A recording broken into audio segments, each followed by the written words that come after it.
Hi, good evening. How are we all? How are we doing today? Welcome to the lecture 6 of Folklore and Culture Studies.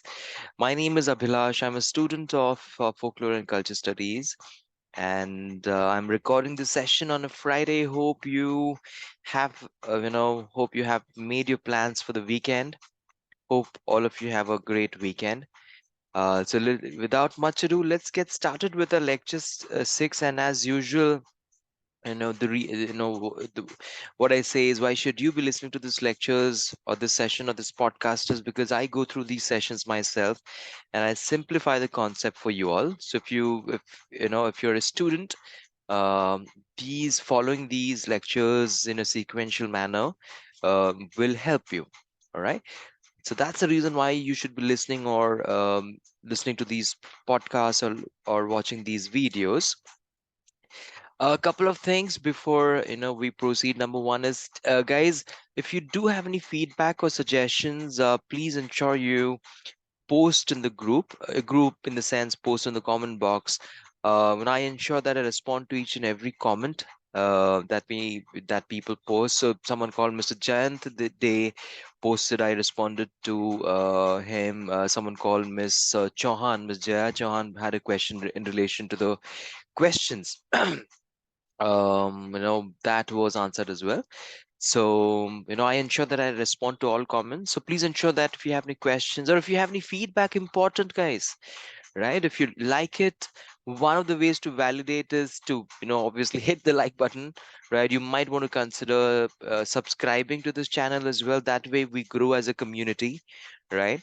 The other thing I wanted to talk about is, do you think all of us should form a group, perhaps a Facebook group, or maybe a closed group somewhere in any of the platforms where we can share questions and answers, and it becomes all people from all the enthusiasts could participate and discuss. So that's one thing that I have to suggest. If you like that idea or if you have any different suggestions, do use the comment box so that we know that's a good idea. If not, obviously that's not required. If we think that's not very important. So that's that. Number three is, as usual, I have a question towards the end as well, at the end of the session. So do watch this video until then, so that, and do participate as well. Right. All right, so that's that. Let's do a quick status check of where we stand in terms of progress. Number one is, so we are currently in the first section, right? There are four sections, but we are currently in the first section, which is folklore, culture, and conceptual perspectives, to which there's a block one, right? We are in block one, which is folklore issues and methods. And under block one, we have 4 units. We are done with unit one, right? The first 4 lectures were unit one. We started unit two with the fifth lecture, right? And let me quickly take you through as to what was that. So unit 2 is when we started with the fixed lecture, which was brief history of folklore studies with special reference to India, where we covered the introduction and early philology and the Grimm brothers is what we've covered. And today we shall cover W. J. Thoms, and the word folklore is one topic, and the other subtopic that we have is folklore and ideology. These are two short topics is what we have today. So that's that. So we shall start the topic soon. Give me one moment. All right, here you go. So without much ado, let's get started then. So today's topic that we have, like I've already mentioned, is W. J. Thoms and the word folklore, right? So let's now focus on the role of W. J. Thoms in folklore studies. It was a British antiquarian. Antiquarian, what does antiquarian mean? Antiquarian, is derived from the word antiques.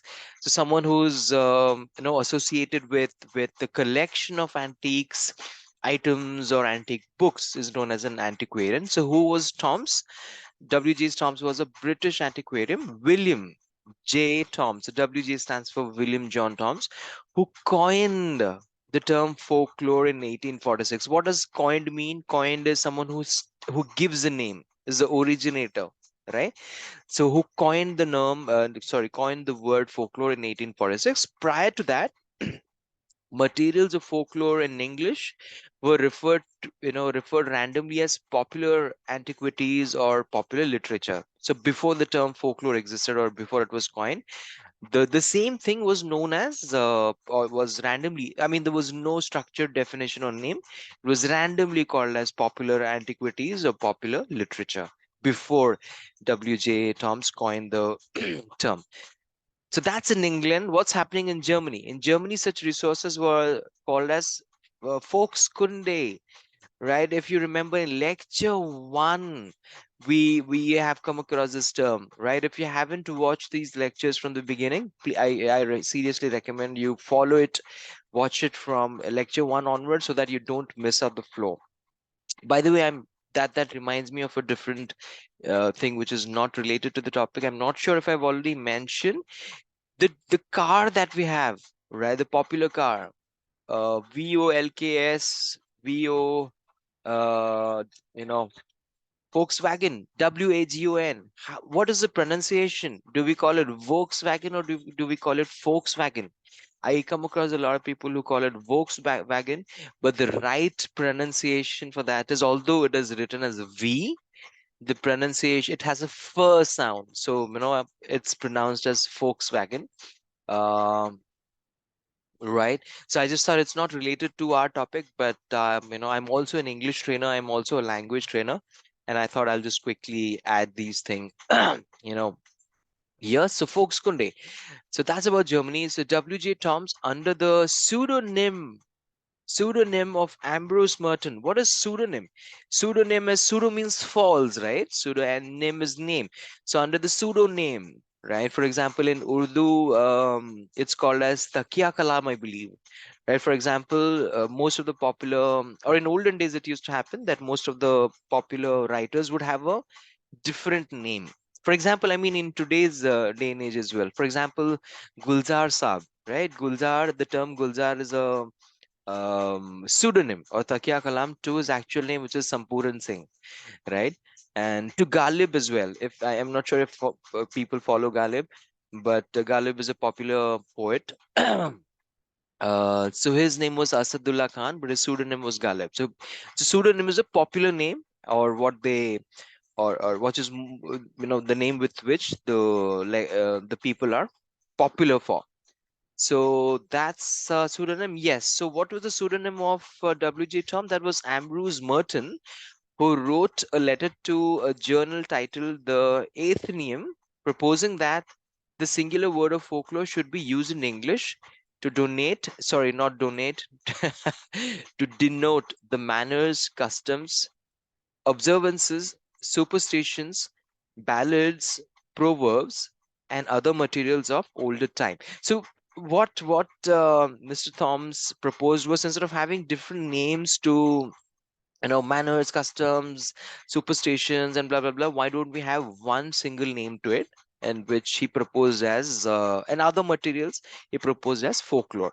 He argued that the word folklore, being the composite is a combination, composite of folk means people, and lore means knowledge. Isn't that interesting, right?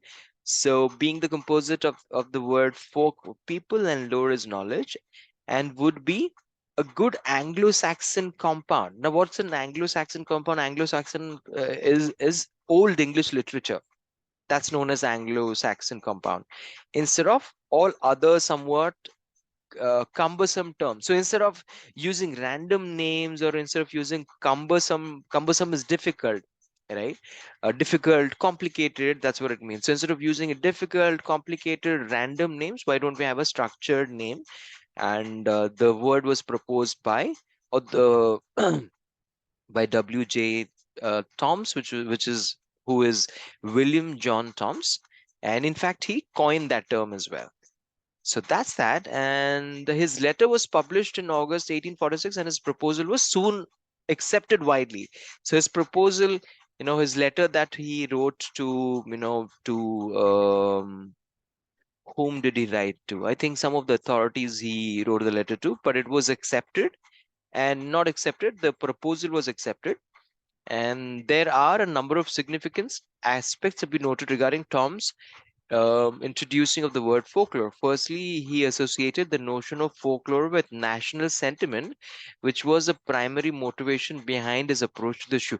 This is not new for us, because in our previous lectures as well, we've already established that your national sentiment was one of the strong reasons and one of the primary motivations for people of this group. When I say group, for all the folklorists to come together to start the conservation and preservation.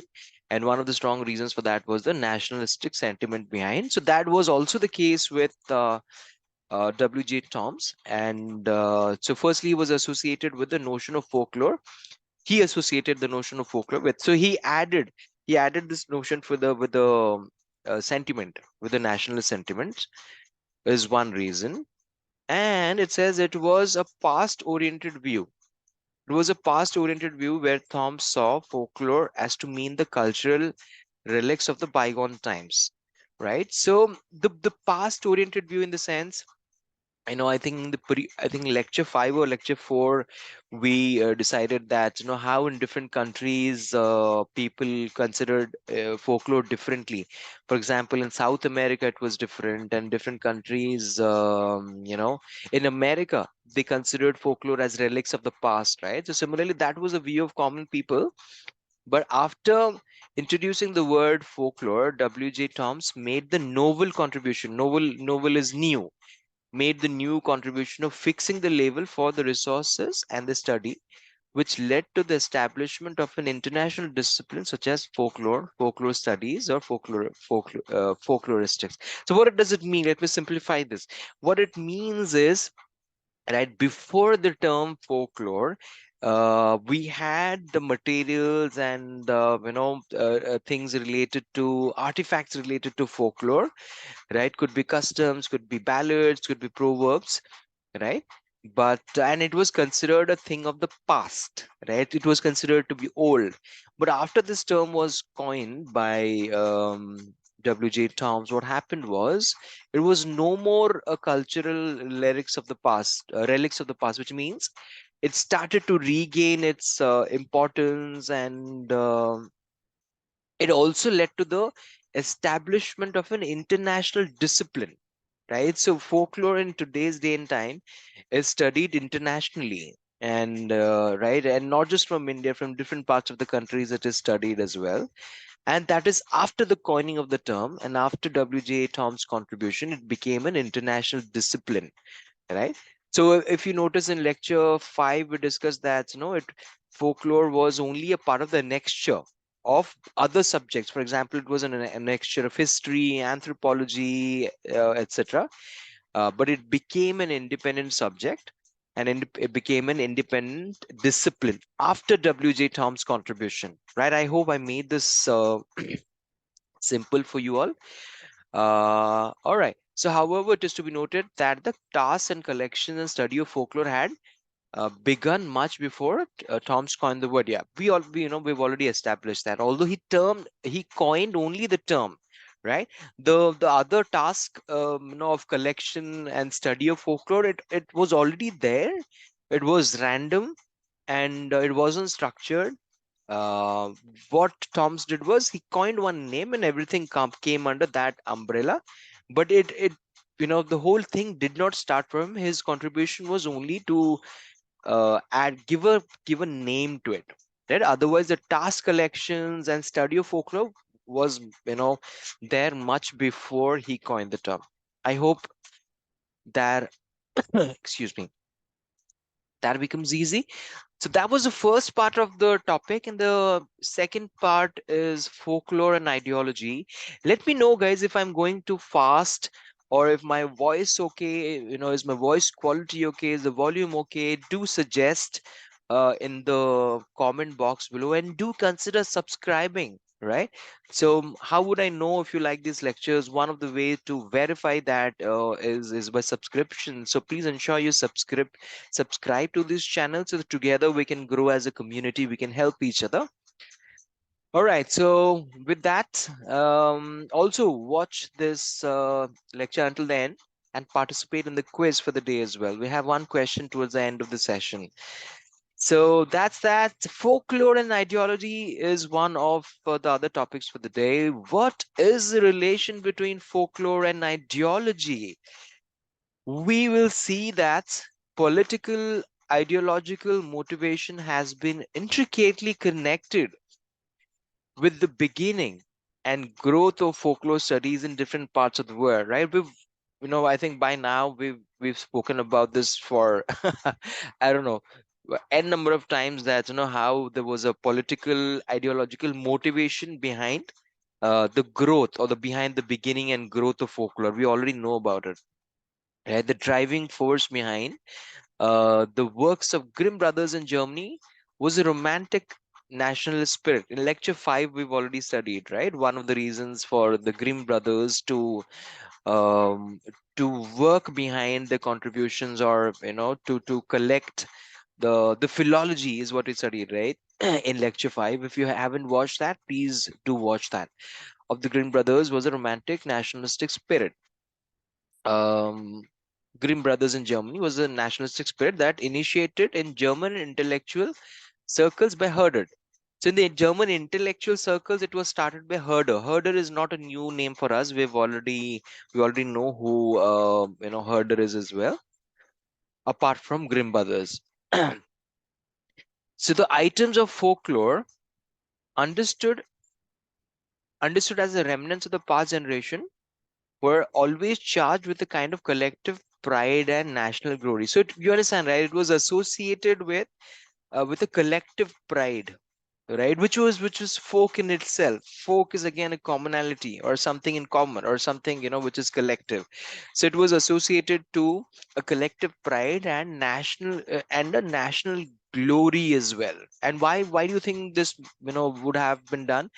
This is probably because to people value their past, and they continue it to the next generation. That could have been the reason, perhaps, in my view.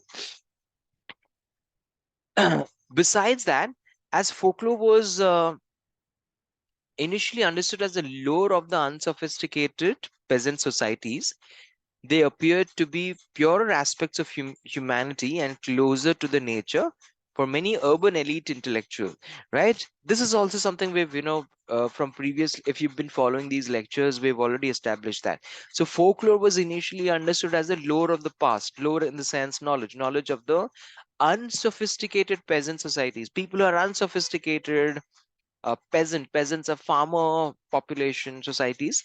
They appear to be purer assets of humanity and closer to nature for many urban elite intellectuals. So many urban elite is a high class, or the sophisticated class, right? So for many urban elite intellectuals, it was what was folklore? Folklore was initially understood as the lore, or the knowledge or thing of the past, or it was usually associated with peasant societies. So that was there. Because of this, folklore materials enjoyed conscious care and adore during the age of romanticism. You understand, right? So the elite society considered it as a purer aspects of humanity and closer to nature. Therefore, folklore materials enjoyed conscious care. So people started to take care of, conserve or preserve the items and love during the age of romanticism. Romanticism would mean the rise of nationalism. So besides in Germany, political and ideological motivations behind the attention to folklore in varied degrees were seen in Norway, Finland, Ireland, Soviet Russia, and India. So apart from Germany, uh, you know, the ideological motivations behind the attention to folklore. So similar reasons were not only seen in Germany, but in varied degrees, which means in varied proportions, with not with the same intensity, but also seen in other countries like Norway, Finland, Ireland, Soviet Russia, and India. In Germany during Hitler's regime, folklore resources were used with extreme Nazi racialist propaganda. right? It was also used, the folklore resources were used with extreme racialist propaganda as well, right? In Soviet Russia, folklore was used as a powerful tool to advance communism. You understand, right? So people at in different countries and different parts, they have used, not only they have preserved and conserved, but they have used folklore or folklore resources to drive their own motivations, to drive their own goals, perhaps, right? So, like it says, Hitler uses to drive his racialist propaganda. Soviet Russia, it was derived as a powerful tool to advance communism.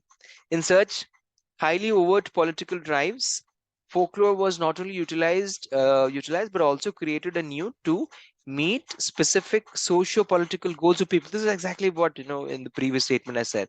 So it was also used to meet specific socio-political goals of people as well. This defied the prevailing notion of folklore as static items received from the past. So if you notice, folklore, and a few people also considered folklore as static, right? But because it was used for these propagandas and, for the socio-political goals, that definition started to change, right?